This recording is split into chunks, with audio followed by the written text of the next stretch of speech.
Did I miss anything?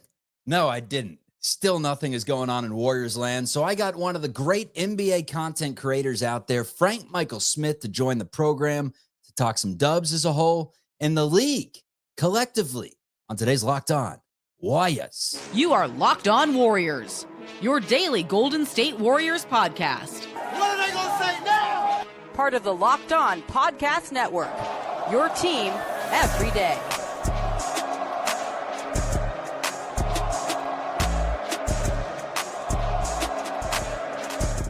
Hi, how are you, everyone? Welcome into Locked On Warriors. We're part of the Locked On Podcast Network, your team every day. The best way you can help us grow this show is to subscribe, give us the thumbs up. You can find us on YouTube and wherever you get your audio podcast. Just search Locked On Warriors. We are there. We are free. We are available.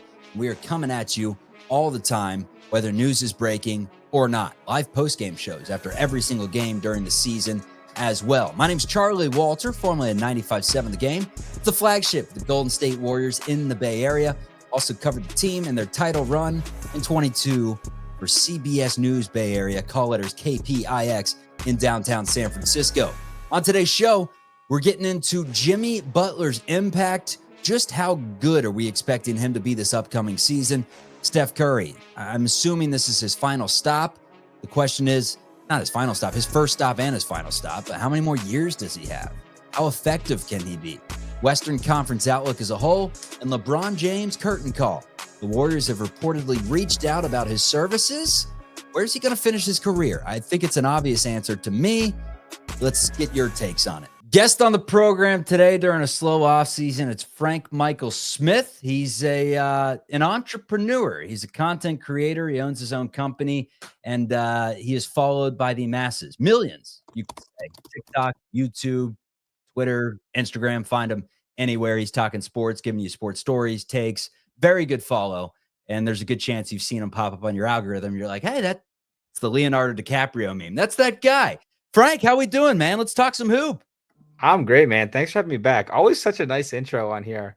I don't think it's a slow offseason, though. So let's dive in. Let's start right there. You think it's slow? Well, in terms of the Golden State Warriors, they have yet to do anything. The only team in the NBA that literally has not made a single move this offseason, aside from the fact that they let Kevon Looney walk, who's now on the New Orleans Pelicans, and there have been some rumors attached to him. One of those rumors was Bradley Beal, and Bradley Beal is now a member of the Los Angeles Clippers, which we thought was a pretty good possibility. Get this now, a buyout on his contract with the Phoenix Suns. So he had 2 years, $110 million left. He's going to give back $14 million remaining on his contract with the Suns. They waive and stretch the salary over the next 5 years. That'll help their cap situation. And talk about a steal for the Clippers, whether you like Bradley Beal or not. 2 years, $11 million. At $5.5 million per season, that is not bad, man. What did the Clippers get in Bradley Beal? Well, if they got what the Suns got, it's not great, right? But you know what? At that price, I like it. It's like a fantasy draft, right? It's like, all right, well, what round did you get him in? Like that's all that I think we're talking about in this conversation here. Bradley Beal is what he is at this point. You just got to hope that he's like actively engaged. They're paying him to not play in Phoenix. That's never a good start. No. So, and it's a lot. It's not like it's a little bit of money here. We're talking like tens of millions of dollars. So don't love that.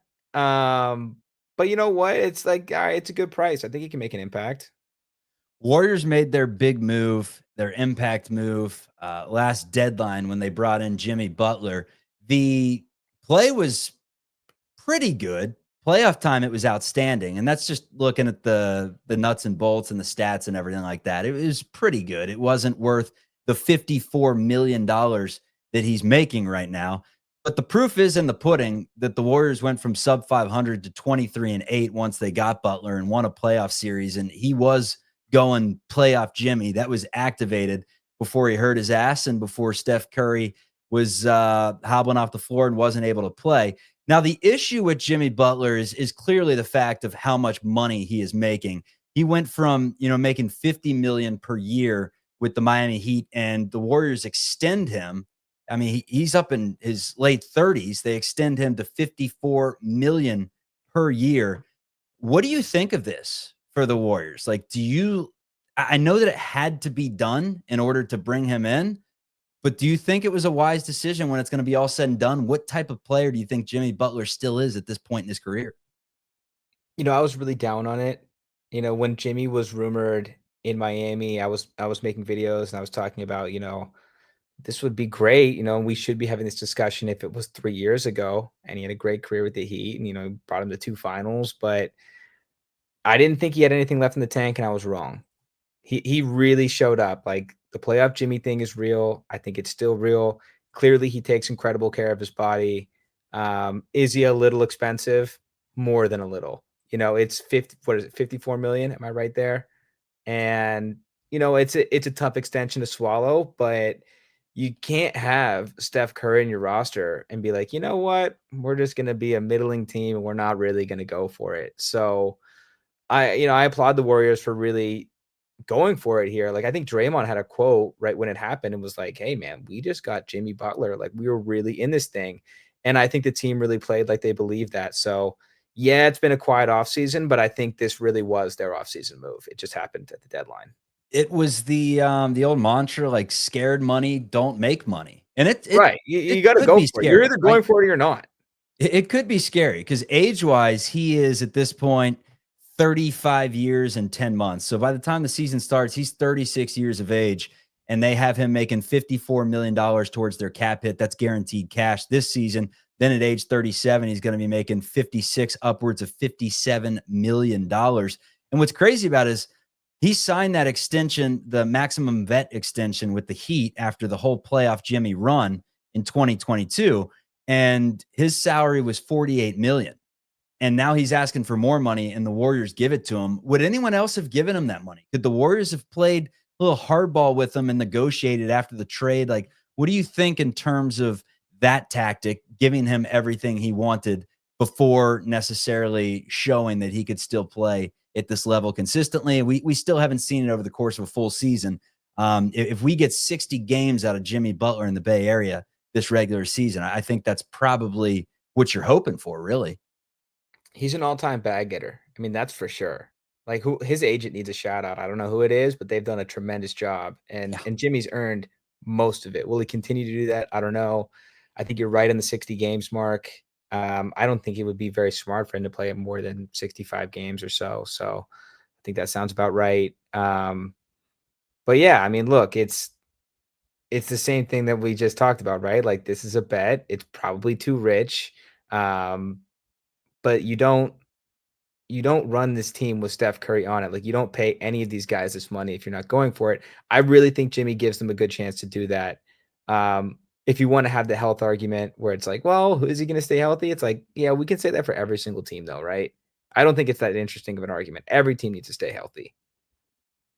And he just makes his team so much better. Like, throw out the stats of 17 and 6 and 4, which are pedestrian at the end of the day in the NBA. I mean, they're good, but they're not $54 million per year. Like, he's making Giannis, Jokic, more than Kevin Durant. Like, he's making the money of some of the best players in the game. And I would compare him to, like, do you have a good from around the league, like a seasoned vet that's good that you would compare Jimmy Butler to in terms of productivity? It's clear he makes his team a lot Yeah, like, better. he's like a better version of DeRozan. Like, DeRozan's been able to hang on, and he's an older player, and he's like, still very highly paid, and he's going to go out there and get you buckets, but he doesn't impact the game the way Jimmy does. Doesn't Jimmy, defend. yeah, and Jimmy, is he older? Is he the player he once was? No, but he still gets 2 feet in the paint and collapses the defense. He gets around people, and he does that, and he's a good enough mid-range shooter, and he's good enough at finishing at the rim that you have to respect it. So when he gets there, you have to collapse on him. And when you have guys that can shoot like Steph, I mean, it's a nice compliment to have. Coming up, I posed the question, how long will Steph Curry be playing basketball? Frank's answer, as long as he wants to prep for it. That's on Locked On Dubs. Who can stop Steph Curry? Hopefully we'll never find out. Ever wish managing your money felt easier? With Monarch Money, it can. Whether you're growing your savings or planning a big purchase, Monarch puts you in the driver's seat. It's like having your own personal CFO, giving you full visibility and control over your finances. Monarch Money is more than just a budgeting app. It's a complete financial command center. You can track all your accounts, investments, and spending in one place. So in addition to managing your money, you're also building wealth. One of the surprising insights I noticed was how much I was spending on certain services, takeout, film subscriptions, TV subscriptions, all these things that added up to more than I expected.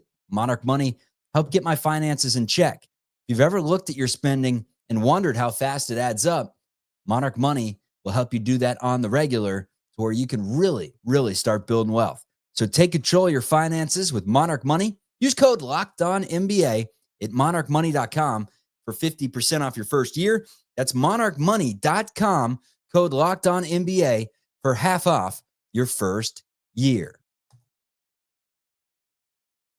He's got 2 years left on his contract, highest paid player in the NBA. Well worth it, deservingly so. Is this his final stop? Do you think he's got 2 years and he's going to ride off into the sunset as a Golden State Warrior? Or how do you see this playing out? Because productivity-wise, it doesn't appear the end is in sight. He was so damn good last year. I would argue he was as valuable as minus maybe 3 players, anyone in the league, truly. I really think it's up to Steph.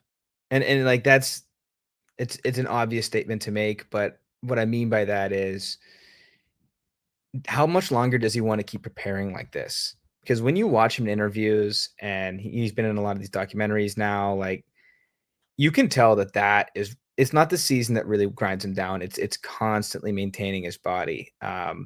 Anyone who trains with Steph is like, this is a different level. Like, no, I think that's why Jordan Poole was the player he became, as he trained with Steph for all those years.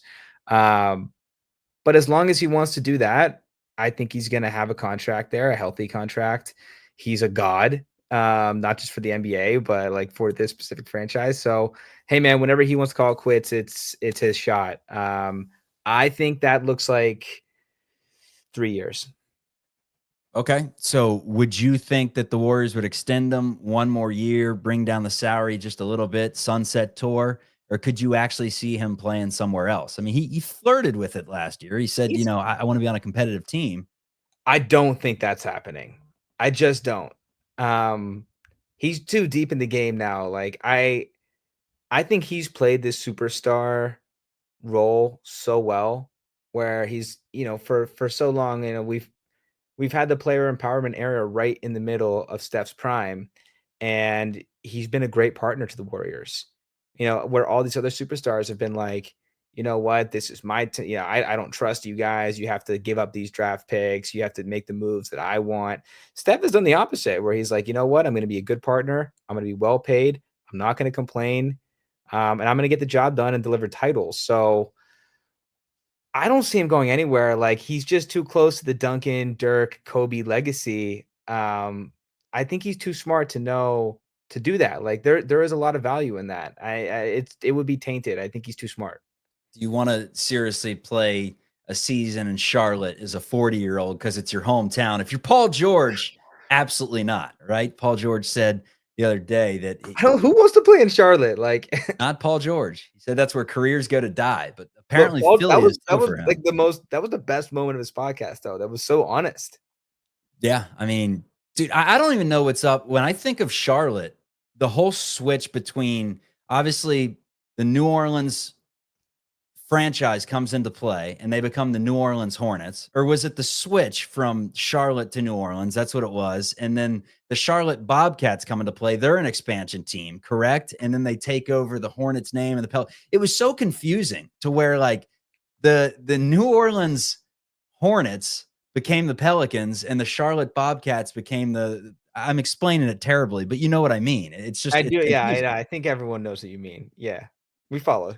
Yes. LeBron James, we don't know what he's going to do at this point in his career. There have been some talks that the Warriors have reached out to Rich Paul about bringing him in to the Bay Area. I seem to think that's an impossibility. It's a pipe dream. It would be entertaining, but don't think it's going to happen.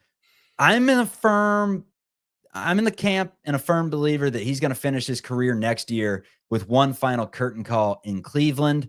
That's where he got it started. I think he's going to finish it there on a team that's competitive, try to take them to one more championship, maybe sign a 2-year deal if he has it in him. But I just think that is kind of where we're going to remember LeBron James at the end of the day, even though he only won one title there. That was kind of his team, right? The Heat, it's Dwayne Wade's team. The Lakers, it's Kobe's franchise. It's everyone but LeBron at the end of the day. And now it's Luka's apparently, because they're not giving him the heads up on some of the things that they're doing. Chuck, What's your can opinion I there? hijack this topic real quick and we Take it. circle back to that? Because I was having this debate the other day. You speak about like, what's your team? Now, this is Locked On Warriors. So what's Durant's team? Where's Durant's, like, who's retiring Durant's jersey? I mean, it should have been the Thunder, right? It should have been the Warriors, technically. Will the Warriors do Thunder it? and Warriors. It should have been both, but he left too early, and they're going to retire his number.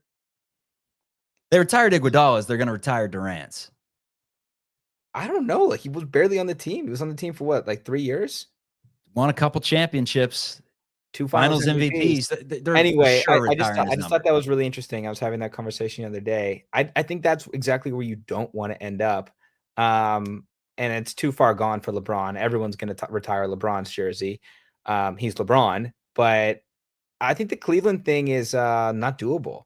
They're over the second apron right now. And if you're over the second apron, you can't aggregate trades. So you have to have the cap space, or you have to take on less cap space than you're getting back. It's a weird thing, right, with the 10% when you're trading, but they're restricted from doing that. So Pay cuts, baby. Hometown pay cuts. The Akron kids. well, you have to absorb home. his salary. If it was going to happen next year, I suppose that, he could play for the veteran minimum. But if it's going to happen this year, which it seemed like he's trying to make a power move out of LA, it just wouldn't work to Cleveland. I guess it could work for Dallas, but look, I made a video about this today, and my argument was like, what is it about the Lakers that LeBron doesn't like? Like, they're by and large the best way for him to win a title this year. Their starting five is really good. They just picked up DeAndre Ayton. That was their biggest hole, was a center. He's got Luka, one of the best players in the world, and then you get Rui and Reeves. It's like, look, that's a top 5 starting 5. It's like, is it the best? Probably not, but why is he trying to make a power move? If his thing is really like, I need to win another title, get closer to Jordan, build the legacy, which is like something he's been very vocal about, what makes him think that LA is not the place to be? I don't get it. They've done everything for him, and more. Year one, he's like, I want Lance make him dance Stevenson. I want the list goes on, and they brought in every player he wanted. They sent those players out the door. They drafted his son. They drafted his son. They drafted his son after he averaged like 4 points a game at USC and didn't look the part. He couldn't get on the court. No, I just don't get it. I don't understand what it is about. There's something we're not being told. I don't understand what it is about the situation that LeBron wants to make a power move. It's his best chance to win a title, and that team is built around him being on the team. So it makes no sense for the Lakers to trade him, and he's under contract. So he's staying put. He's too hard to trade anyway. I thought it was a completely unnecessary backdoor power move that was just not even contractually viable. But yeah, maybe there's something we're not being told. Maybe he doesn't like how Luka is the new focus, or there's some relationship that's gone sour. I can't explain it. Just how good does Frank believe the Golden State Warriors will be this upcoming season? We're going to discuss that coming up on Locked On Warriors.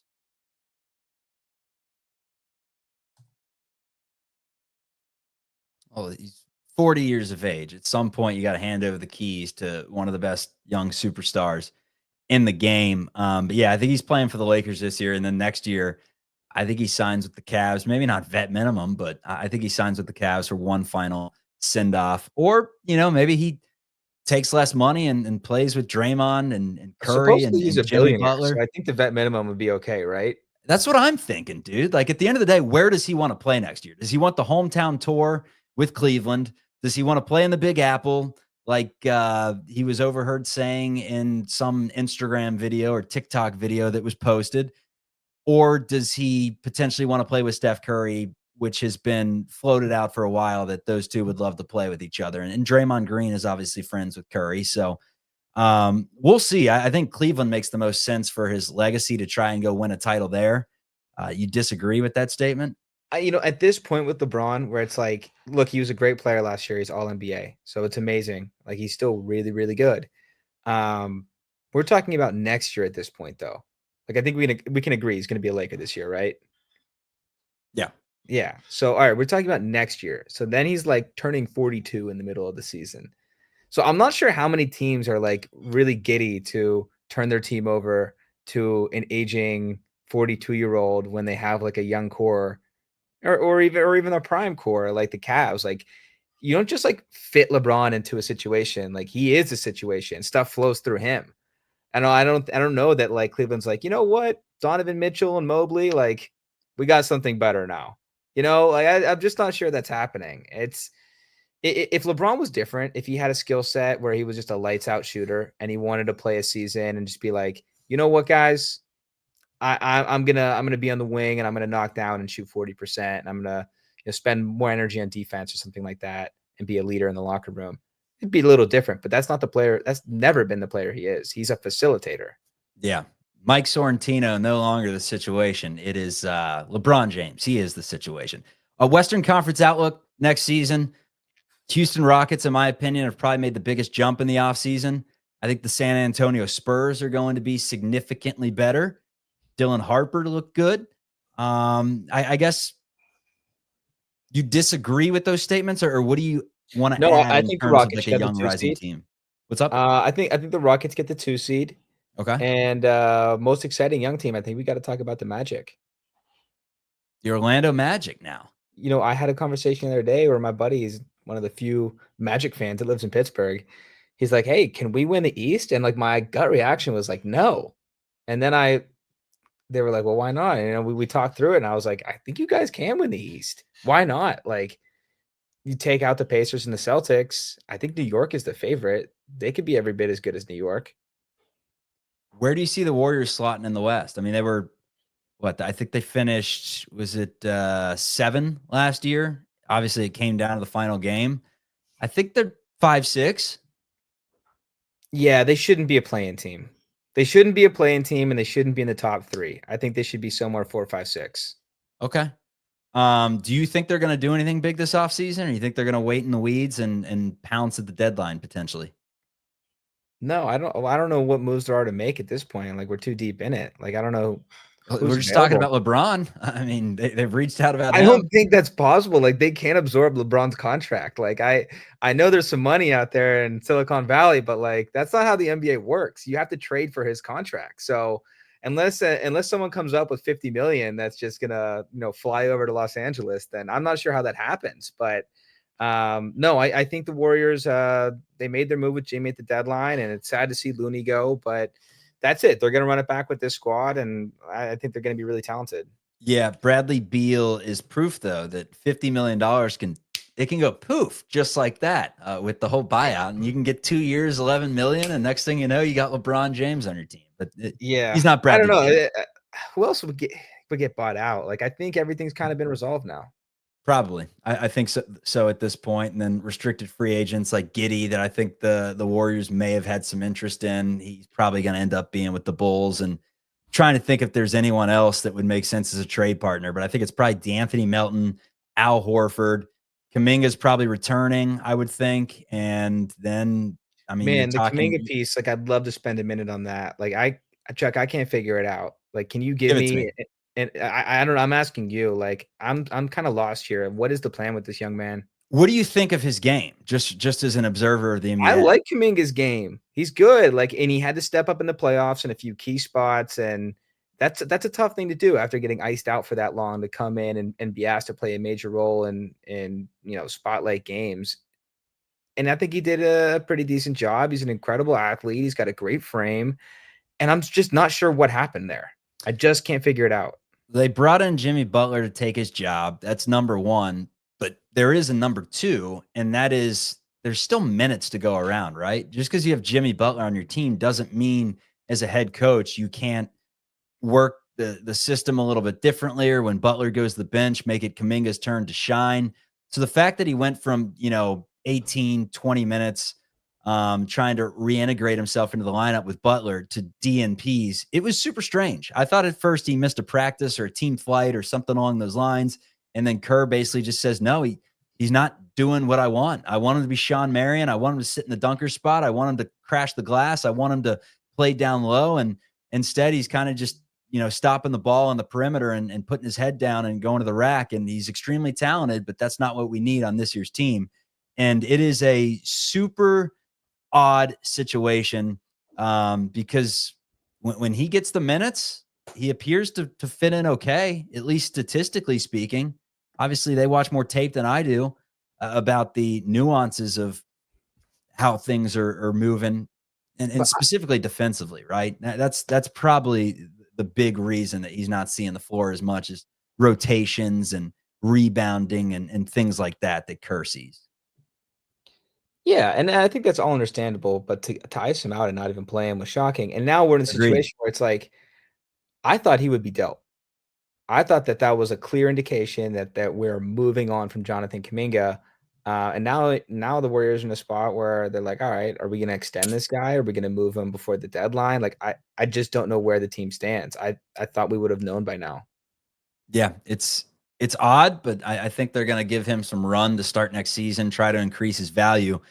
There are the reports, though, that have come out that says like they're focusing on integrating him into the lineup and then trading him before February's trade deadline. It's you can't go into a season with that mentality, right? Like we're just going to play him early on and then we're going to dish him off no matter what. 25-3 start. Kuminga's playing like an MVP.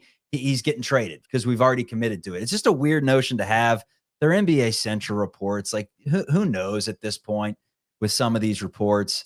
But one thing that we do know is that Steve Kerr is very indifferent about him compared to some of the other young players on the team. And I say some because I think even Moses Moody got more run. I mean, a lot more run. Got a lot more run, yeah. Late in the season. And Moody does not have as much talent as Kuminga, plays better defense and, passes it more. But, I mean. Yeah, surprising to say the least. It is. Frank, good stuff, man. NBA season, not right around the corner, but Summer League nearing the end. And then hopefully the Warriors offseason starts here soon. And we see this Melton and Al Horford signing come to light because I've been reporting on it now since I think June. So good stuff, man. We'll talk soon. Talk soon. Always a pleasure. All right, that's going to do it for today's show, but be sure to tune in to tomorrow's program. One of my all-time favorite sports personalities, Whitey Gleason. He was a longtime guy at 95.7 The Game. He's now up at Sacktown Sports. We're going to talk about the Jonathan Kuminga trade that never was, the Kings and the Warriors not becoming partners. Does he think it was a fair offer? Also, Maxime Reynaud, we'll get into a little bit of him and what the Warriors missed out on because he was there at 41. The pick was traded. And just the Warriors as a whole, what he thinks Golden State will be this upcoming season. And over-under win totals are out. 46.5 is the Warriors win total. I discussed with Whitey whether we should be hammering the over or the under. This is Locked On Warriors. We're part of the Locked On Podcast Network, your team every day. We will talk to you tomorrow. Peace, everyone.